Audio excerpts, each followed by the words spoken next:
Hey guys, it's Brittany, owner of Rockin' Guns.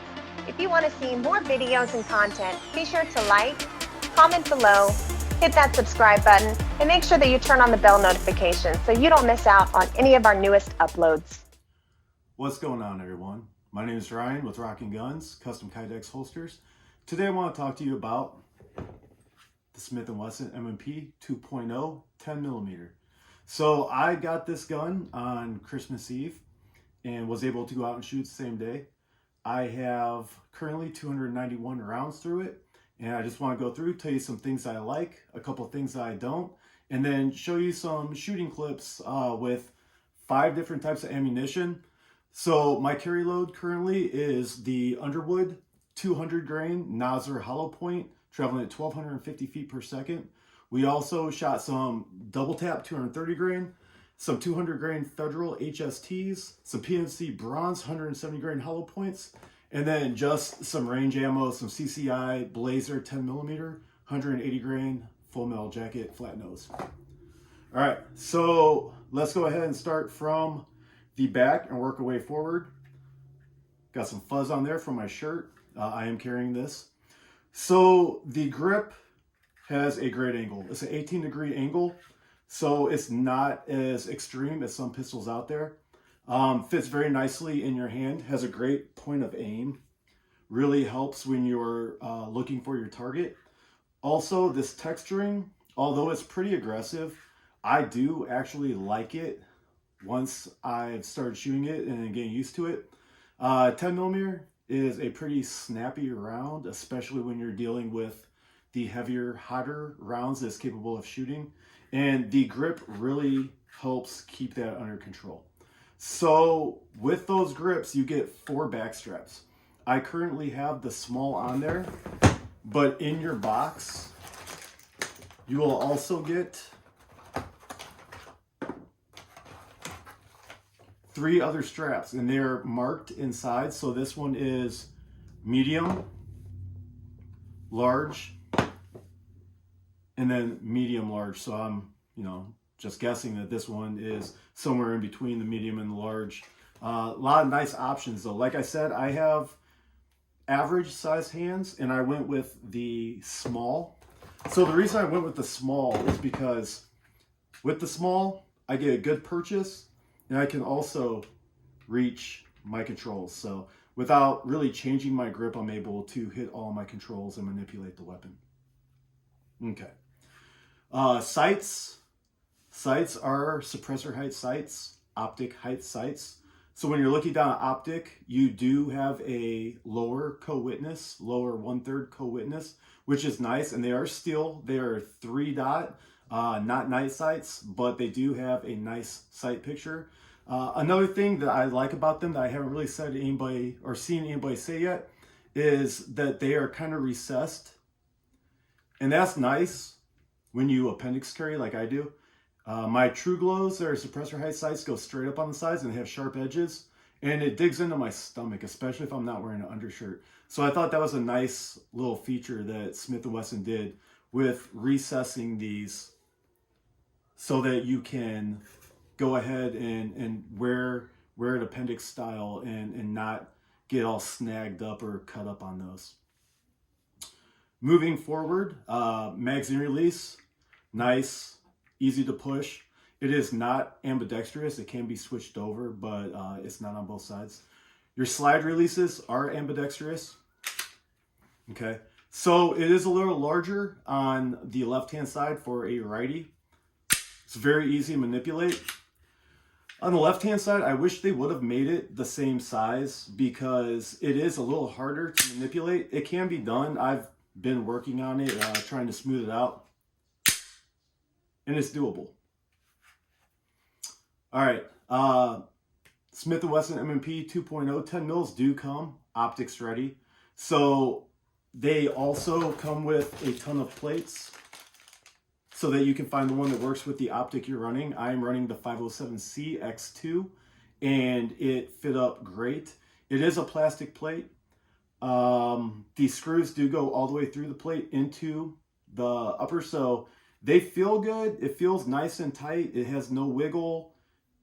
Fits very flush with the slide.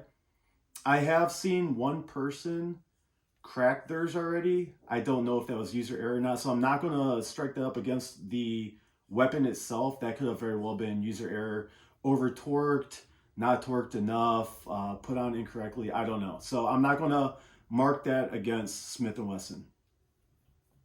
Moving forward, you have your slide release, your slide takedown, excuse me. So it's standard M&P style, works fine. Your trigger is their upgraded M&P 2.0 trigger. It is a flat face, and then it has this little dingus there.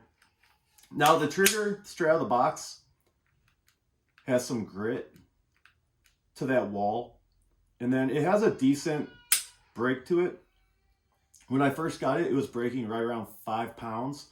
I've worked this trigger either dry firing or at the range thousands of times now, and it has smoothed out a little bit. And yesterday when I checked, it was breaking at right over 4.5 pounds. Has a nice reset, not very audible, but it is there, so I like it. Not bad. Moving forward, you do have a loaded chamber indicator. That is a nice feature. You can look down there and see your case to know if you have one in the chamber or not. If you do press checks, they do have the forward serrations, and they are very aggressive. So you can get a good purchase on that and go ahead and just check. I don't really do press checks. Not really my thing, never had to. So I don't do that, but it is an option if you would like to do that. Full Picatinny rail on the bottom. I have a Olight Baller Pro R on here that will be getting switched out for a TLR1. I killed this today, so that's definitely not going to stay. What I would have liked to see M&P do, Smith & Wesson, is put a ambidextrous magazine release on here. I mean, if you're going to do the slide, why not just do the magazine release too? It's just one less thing people have to worry about. If for some reason your shooting hand was injured, you'd be able to switch over and manipulate everything. You can hit it. It is doable, but it would have just been nice. If you're going to put the ambidextrous slide release on there, might as well go ahead and put the magazine release as well. And I would have liked to see this the same size as the one on this side.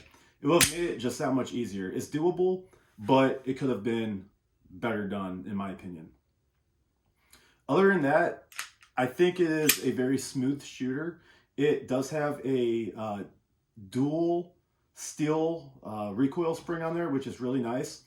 There have been quite a few YouTubers so far that have been saying that they've been having problems with jams, especially in the more powerful, hotter rounds. Failure to feed seems to be the biggest issue. I have had none. With all this ammunition, which we will show video footage of here shortly, I've had 0 failures to feed, eject, nothing. My wife shot this with all of these rounds, and she did have one issue, and that was with the Underwood, and there was a light primer strike. So that kind of threw me off, because that's what I use for all my defensive ammunition, all my calibers. So I was really surprised to see that. I did reload the round off camera and fired it, and it fired fine. So not really sure what that was about, but every single round that she fired did cycle. So with that being said, let's go ahead and show you some of our shooting footage. And then after that, I'll give my final thoughts on the firearm. One last thing real quick, I almost forgot. Magazines are 15-round magazines. They're the same magazines that the Smith & Wesson M&P 2.0 45 use. They have a different yellow follower. One thing I don't like about these magazines is that, all right, drop one in the pipe, and then you have a full 15-round magazine. You hear that? That wobble, that wiggle, whatever you want to call it, is extremely annoying. Now, if you have your 15-round mag, okay, load your 15-rounder, send one home, no rattle. Okay, so I carry 14 plus 1. because that rattle is extremely annoying. So just one thing I want to point out, if you're carrying this, just know that if you're 15+1, you could walk and have a rattle, which is super annoying, and people might pick up on that depending on how savvy they are and aware of their surroundings. So I carry 14+1, not 15+1 due to that fact. Thanks. All right, all shooting day is done on a private range. We have a proper backstop. There's nothing behind it for miles. We are in the country, nothing to worry about. We are safe. So we're just going to start out today with my normal carry load. That would be the Underwood 200 grain Nosler hollow point. These are rated at 1,250 feet per second of a 200 grain bullet.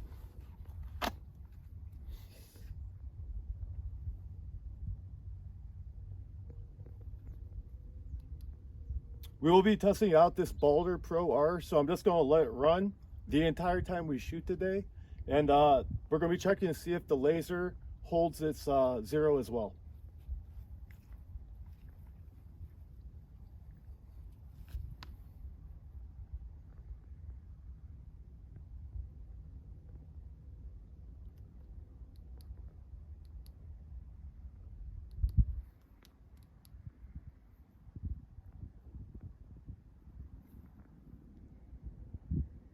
Well, right now the laser's not even turning on. There we go, I see the dot. Okay, it's just really, really light.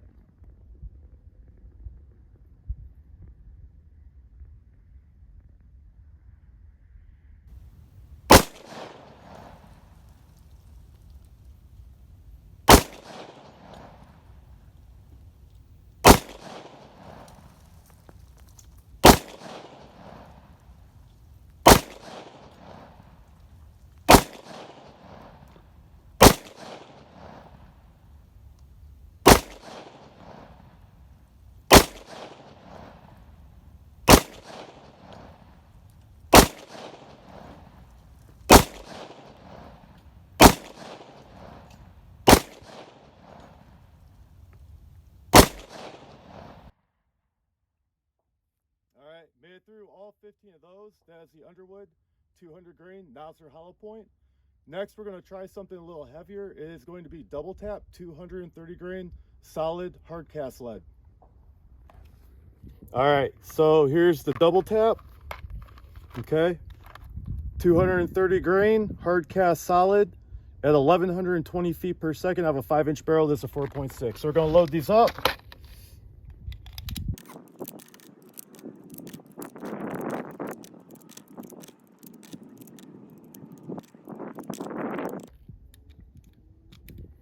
And that'd be 15. Let's go back down range. Double tap 230 grain solid hard cast.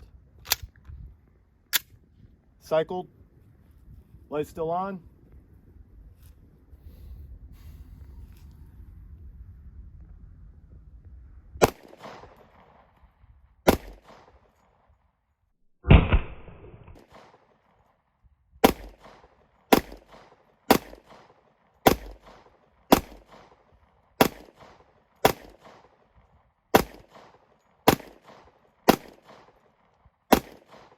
Then we're going to put one on this plate down here. Cycled perfectly, 230 grain, solid hard cast at 1,120 feet per second. That's a pretty heavy load. All right, next up, we'll be shooting Federal HST Premium. These are 200 grain. They are touted as full power 10mm auto at 1,130 feet per second. So we're gonna load 15 of these up and see if it cycles.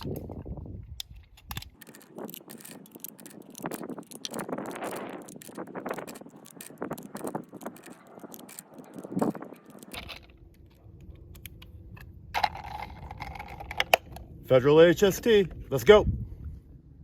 Federal HST, 200 grain hollow point.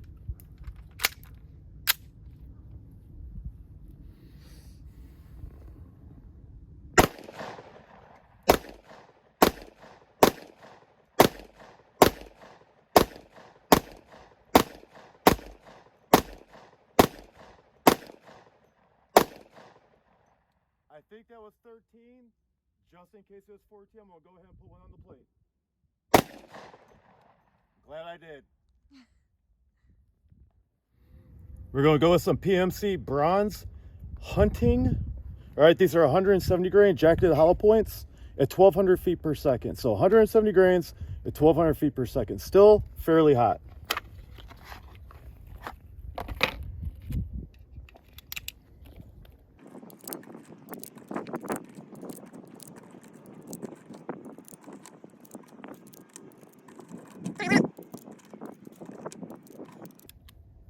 $15 rounds.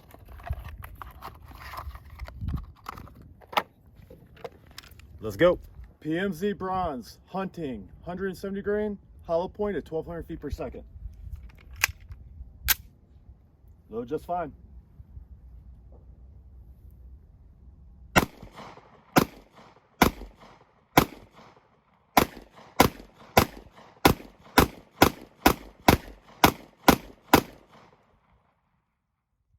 I forgot. I'm gonna go get one more bullet to put on that plate. All right, we got one more of the PMC Bronze, 170 grain hollow point. Go put it on that plate. All right. So earlier I forgot to put one of these Underwood on our level 3A plate down there. I believe it's actually 3A plus. We'll take a picture of it when we're done. But these are the 200 grain Nosler hollow points traveling at 1,250 feet per second. So this is a hot load, and this is my everyday carry load. I'm gonna put this one under the other three. That one moved the tire. So let's recap real quick. We shot a total of 16 rounds. I know that's not a lot, but 10mm ammo is extremely expensive.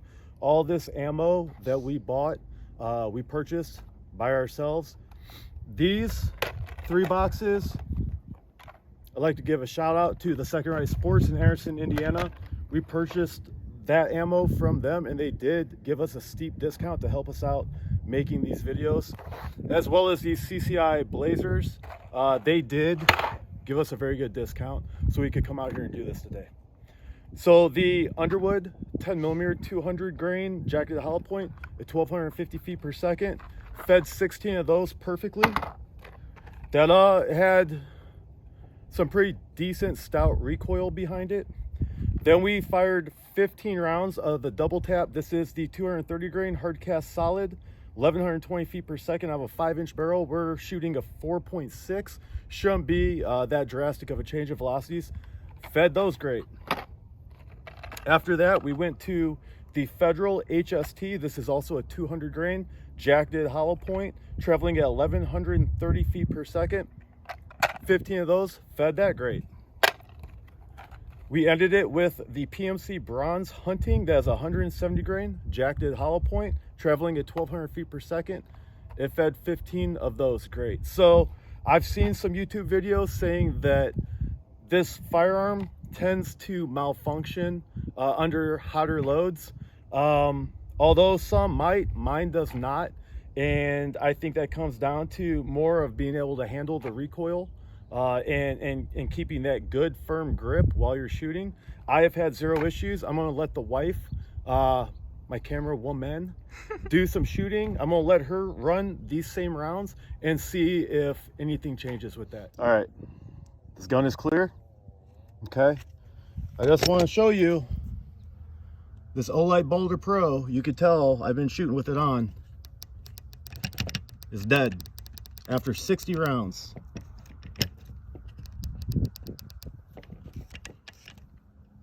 All right, I shot 15 rounds of Underwood 200 grain jacketed hollow points at 1,250. These are super hot. I shot 15 rounds of 230 grain hard cast solid at 1,120 feet per second. Hot round. Shot 15 rounds of Federal HST 10mm 200 grain at 1,130 feet per second. Decent round. And then 15 rounds of PMC Bronze Hunting 170 grain jacketed hollow points at 1,200 feet per second. Decently hot round. And we are dead. Okay. Oh, now we're back on. You could tell it's gotten some use. But folks, 60 rounds, a full power 10 millimeter. I don't care if it turned back on now. When I needed it, it was not on. Okay, now it's not turned on again. You guys see this. This is not confidence inspiring for a weapons mounted light. Not cool. Not cool at all. What's up, everybody? My name is Brittany, co-owner of Rock and Guns. So today I'm going to be testing out the 10 mil while Ryan gives us a lowdown on the ammo. Okay, so I just got done shooting 61 rounds of some pretty potent 10 mil. Brittany has a 15 round magazine filled with the top 5 are the Underwood 200 grain Nosler hollow points traveling at 1250 feet per second. After that, there are 5 rounds of the double tap hard cast solids. Those are 230 grain traveling at 1130 feet per second. And then to finish it off, the last 5 are the what do we have in those? We have the Federal HST 200 grain hollow point at 1200 feet per second. No, 1130 feet per second for those as well. So we're going to see if Brittany can handle the recoil and if she has any stoppages. Side note, the O-light is dead. Whoops. Of course I did that. First malfunction is user error. Hold on. Hang on. Gotta push that bullet back in. Got it. Girl, who taught you how to shoot? I know. It's big. That's what she said.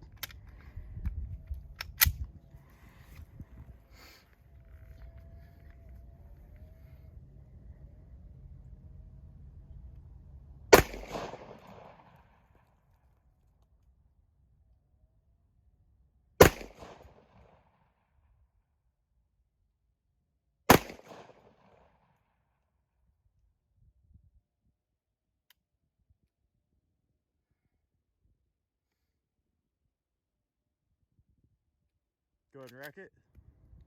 I lost a bullet. That was a live round though, so that's interesting. Go ahead.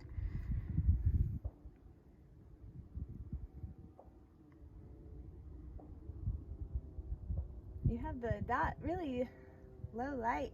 Yeah, I keep my dot real low.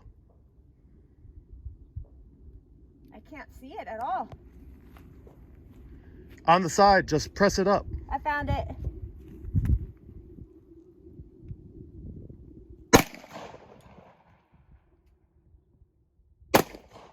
Okay, that was, she's into the double tap now. And it's definitely got some kick.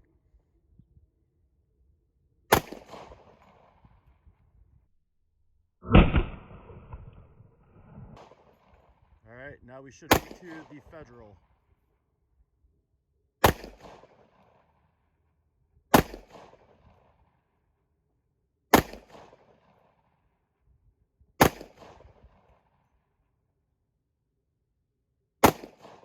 And it's locked open.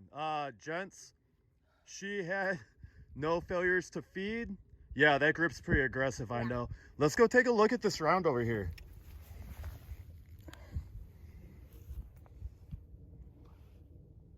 See if we can get this to, yeah, there we go. There is a primer strike on that.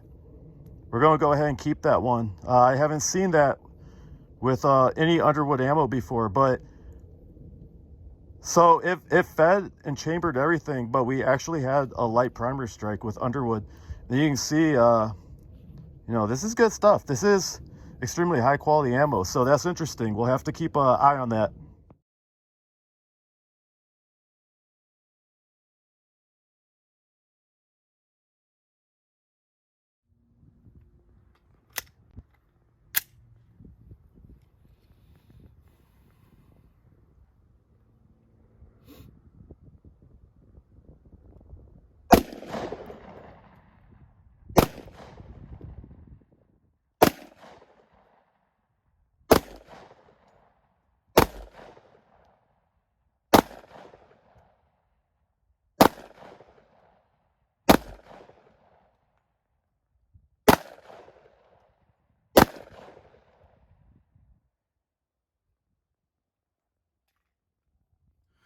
Okay, so final thoughts.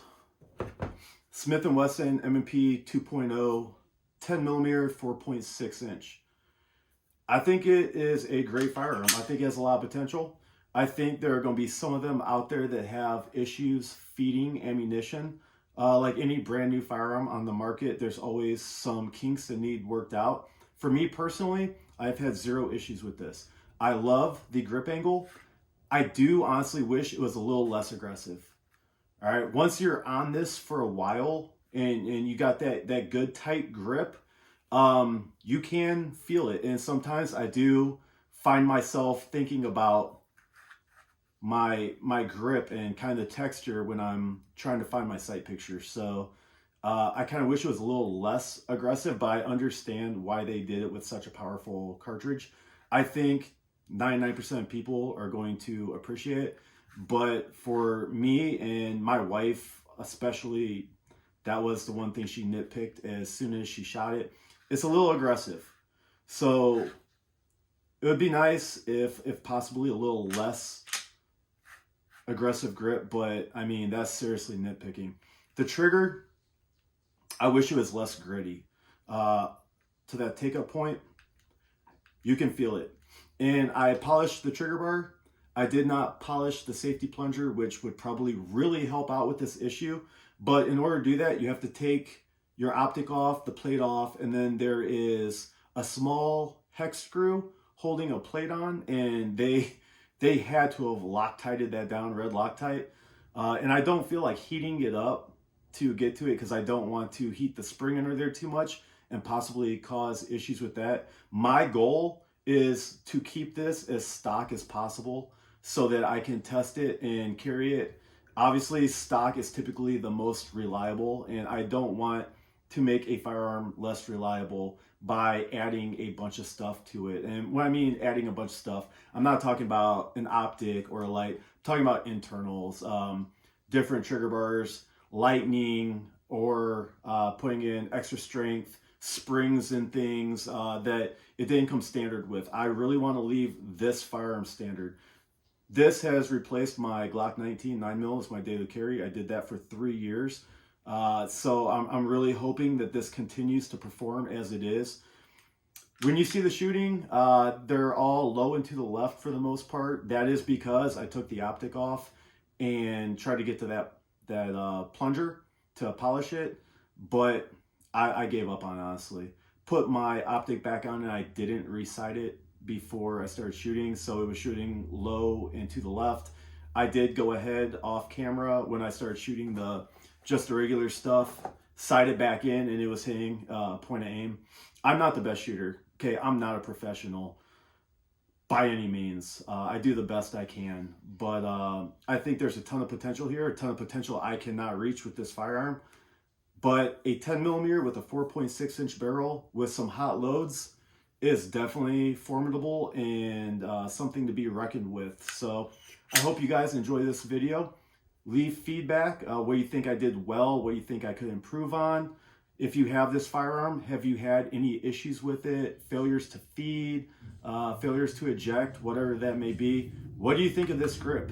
Is it perfect? Is it too aggressive? Let me know. So thank you very much. I hope everybody has a New Year's. Stay safe out there and take care of each other.